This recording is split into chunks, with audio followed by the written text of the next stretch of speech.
નમસ્કાર મિત્રો, આજે ગુજરાતમાં અનેક વિસ્તારોમાં વહેલી સવારથી વરસાદ વરસી રહ્યો છે. ત્યારે 24 થી 48 કલાક ભારેથી અતિભારે વરસાદની હવામાન વિભાગ અને અંબાલાલ પટેલ દ્વારા આગાહી કરવામાં આવી છે. કેટલાક વિસ્તારોમાં વીજળી કડાકા ભડાકા અને 5 ઇંચ સુધી ભારે વરસાદની શક્યતાઓ છે. આજે રાત્રે આવતીકાલે પણ ભારે વરસાદની શક્યતાઓ છે. કેટલાક વિસ્તારોમાં તો ઓરેન્જ અને યલો એલર્ટ પણ આપવામાં આવ્યું છે. તો ક્યાં વિસ્તારોમાં ભારે વરસાદની શક્યતાઓ છે, આ તમામ માહિતી વિશે વિડીયોમાં વાત કરીશું. વિડીયોમાં આગળ વધતા પહેલા જો તમે અમારી ચેનલમાં નવા છો તો ચેનલને સબસ્ક્રાઇબ જરૂર કરજો, જેથી અમારા આવનારા તમામ વિડીયોની માહિતી તમારા સુધી મળતી રહે. તો ચાલો શરૂ કરીએ આજનો આ વિડીયો. ગુજરાતમાં ગઈકાલથી વરસાદી માહોલ જામ્યો છે અને આજે સવારથી અમદાવાદ સહિત રાજ્યભરમાં છૂટાછવાયા સ્થળોએ હળવોથી મધ્યમ વરસાદ વરસી રહ્યો છે. હવામાન વિભાગે પણ આજે સાર્વત્રિક વરસાદી માહોલ રહેવાની પણ શક્યતાઓ વ્યક્ત કરી છે. ત્યારે સવારે 6 વાગ્યાથી બપોરે 2 વાગ્યા સુધીમાં રાજ્યના 89 તાલુકાઓમાં હળવોથી મધ્યમ વરસાદ વરસ્યો છે. ત્યારે હવામાન નિષ્ણાત અંબાલાલ પટેલે પણ રાજ્યમાં આગામી દિવસોના વરસાદ અંગે મહત્વપૂર્ણ આગાહી કરી છે. તેમના જણાવ્યા અનુસાર આગામી 24 કલાક દરમિયાન ગુજરાતના મહદઅંશે વિસ્તારોમાં વરસાદી માહોલ રહેશે. મધ્યપ્રદેશમાં ભારેથી અતિભારે વરસાદની સંભાવના હોવાથી તેની સીધી અસર ગુજરાતના મધ્યપ્રદેશને અડીને આવેલા જિલ્લાઓમાં જોવા મળી શકે છે. વધુમાં તેમના જણાવ્યા મુજબ પંચમહાલ, દાહોદ, મહીસાગર અને છોટાઉદેપુર જિલ્લામાં પણ ભારે વરસાદ પડી શકે છે. સતત વરસાદને કારણે કેટલાક નીચાણવાળા વિસ્તારોમાં પણ જળભરાવની સ્થિતિ પણ સર્જાઈ શકે છે.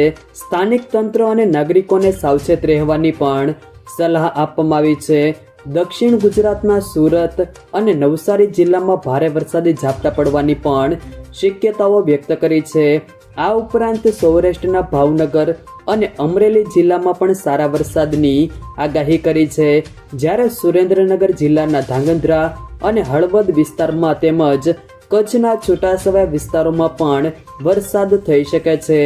અંબાલાલ પટેલના જણાવ્યા મુજબ 12 ઓગસ્ટ સુધી રાજ્યમાં વરસાદ ચાલુ રહેવાની પણ શક્યતાઓ છે.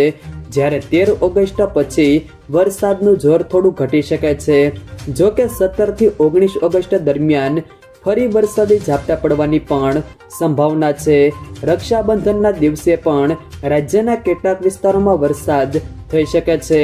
આ ઉપરાંત 23 થી 28 ઓગસ્ટ દરમિયાન ફરી એકવાર વરસાદી માહોલ સર્જાવાની પણ શક્યતાઓ તેમના દ્વારા વ્યક્ત કરવામાં આવી છે. સપ્ટેમ્બર મહિનામાં પણ રાજ્યમાં વરસાદી પ્રવૃત્તિ યથાવત રહે તેવી આગાહી કરી છે. ગુજરાતમાં આગામી 2 દિવસ વરસાદી માહોલ યથાવત રહેશે તેવી હવામાન વિભાગે આગાહી કરી છે. રાજ્યમાં એક સાથે 4 સિસ્ટમ સક્રિય થતા અનેક વિસ્તારોમાં વરસાદ થવાની પણ શક્યતાઓ છે. આજે રાજ્યના કેટલાક જિલ્લાઓમાં ભારે વરસાદને લઈને યલો એલર્ટ પણ જાહેર કર્યું છે. જ્યારે આવતીકાલે પણ કેટલાક જિલ્લાઓમાં પણ ભારે વરસાદની આગાહી કરવામાં આવી છે. ગાંધીનગર અને અમદાવાદ સહિતના વિસ્તારોમાં પવન સાથે વરસાદ વરસવાની પણ શક્યતાઓ છે.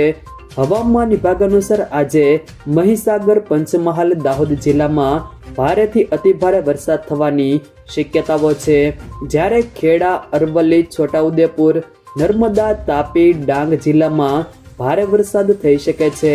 આ ઉપરાંત કચ્છ, વાવથરાદ, પાટણ, બનાસકાંઠા, મહેસાણા, સાબરકાંઠા, અમદાવાદ, ગાંધીનગર, આણંદ, વડોદરા, ભરૂચ, સુરત, નવસારી, વલસાડ, સુરેન્દ્રનગર, મોરબી, જામનગર, રાજકોટ, બોટાદ, ભાવનગર, અમરેલી, ગીર સોમનાથ, જૂનાગઢ, પોરબંદર, દેવભૂમિ, દ્વારકા જિલ્લામાં છૂટાછવાયા સ્થળોએ હળવોથી મધ્યમ વરસાદ થઈ શકે છે. આવતીકાલે 12 તારીખના રોજ દાહોદ, છોટાઉદેપુર, નર્મદા, તાપી, ડાંગ જિલ્લામાં ભારે વરસાદની શક્યતાઓ છે. જ્યારે કચ્છ, વાવથરાદ, બનાસકાંઠા, પાટણ, મહેસાણા, સાબરકાંઠા, અરવલ્લી, મહીસાગર, પંચમહાલ, ખેડા, અમદાવાદ, ગાંધીનગર, આણંદ, વડોદરા, ભરૂચ, નર્મદા, નવસારી, વલસાડ, સુરેન્દ્રનગર, મોરબી, બોટાદ, ભાવનગર, અમરેલી, જૂનાગઢ, ગીર સોમનાથ, પોરબંદર, દેવભૂમિ, દ્વારકા, જામનગર, રાજકોટ જિલ્લામાં છૂટાછવાયા સ્થળોએ હળવોથી મધ્યમ વરસાદ થઈ શકે છે. 13 તારીખના રોજ અરવલ્લી, ખેડા, મહીસાગર, પંચમહાલ, દાહોદ, વડોદરા, છોટાઉદેપુર, ભરૂચ, નર્મદા, સુરત, તાપી, નવસારી, ડાંગ, વલસાડ જિલ્લામાં ઘણા સ્થળોએ, જ્યારે બાવથરાદ, બનાસકાંઠા, પાટણ, મહેસાણા, સાબરકાંઠા, ગાંધીનગર, અમદાવાદ, આણંદ જિલ્લામાં કેટલાક સ્થળોએ ગાજવીજ સાથે વરસાદની શક્યતાઓ છે. આ ઉપરાંત કચ્છ, મોરબી, સુરેન્દ્રનગર, દેવભૂમિ, દ્વારકા, રાજકોટ, જામનગર સહિત સમગ્ર સૌરાષ્ટ્રમાં છૂટાછવાયા સ્થળોએ હળવોથી મધ્યમ વરસાદ થઈ શકે છે. જ્યારે 14 થી 17 ઓગસ્ટ દરમિયાન અરવલ્લી, ખેડા, મહીસાગર, પંચમહાલ, દાહોદ, વડોદરા, છોટાઉદેપુર, ભરૂચ, નર્મદા, સુરત, તાપી, નવસારી, ડાંગ, વલસાડ, વાવથરાદ, બનાસકાંઠા, પાટણ, મહેસાણા, સાબરકાંઠા, ગાંધીનગર, અમદાવાદ, આણંદ જિલ્લામાં કેટલાક સ્થળોએ ગાજવીજ સાથે વરસાદની શક્યતાઓ છે.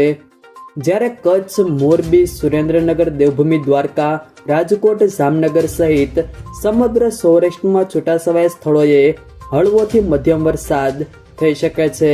સાથે અશોકભાઈ પટેલ દ્વારા વરસાદની મોટી આગાહી કરી છે. તેમની આગાહી મુજબ ગુજરાતમાં ફરી વરસાદી માહોલ સક્રિય થવાની પણ શક્યતાઓ છે.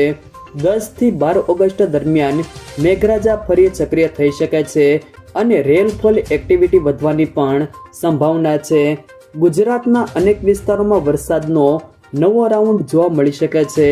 સૌરાષ્ટ્ર કચ્છમાં પણ વરસાદની પ્રવૃત્તિમાં સુધારો થવાની શક્યતાઓ છે.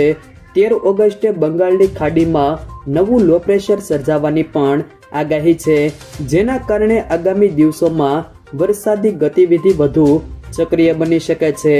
જો મિત્રો વિડીયો પસંદ આવ્યો હોય તો વિડીયોને લાઈક કરો, તમારા મિત્રો સાથે શેર કરો અને જો તમે અમારી ચેનલમાં નવા છો તો ચેનલને સબસ્ક્રાઈબ જરૂર કરજો, જેથી અમારા આવનારા તમામ વિડીયોની માહિતી તમારા સુધી મળતી રહે.